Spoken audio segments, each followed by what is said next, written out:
Kontroversi Mario Dandi mulai bikin Jenderal Bintang 2 minta maaf hingga pamer hidup hedon. Hari ini Selasa 6 Juni 2023, Mario Dandi menjalani sidang perdananya. Mario Dandi, anak ex-pejabat pajak ini menjadi terdakwa kasus penganiayaan yang sebelumnya viral di media sosial. Mario Dandi Satrio, demikian nama lengkapnya, banyak menuai kontroversi sejak kasus penganiayaan terhadap David Ozora mencuat. Gaya hidup mewah yang kemudian menyeret namanya Rafael Alun Trisambodo yang kini menjadi tahanan KPK. Seperti diketahui, Rafael Alun adalah pejabat pajak berprestasi namun harus menanggung efek perbuatan Mario.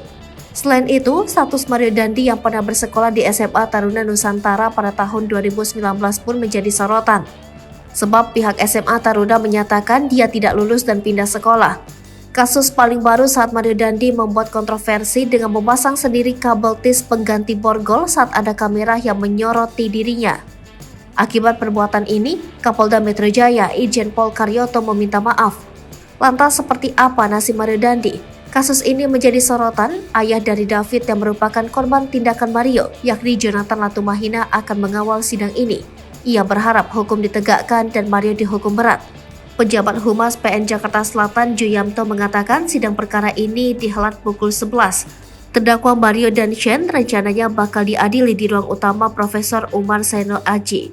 Mario Dandi Satrio dan Shane Lucas akan jalani sidang pukul 11, ujar Juyamto.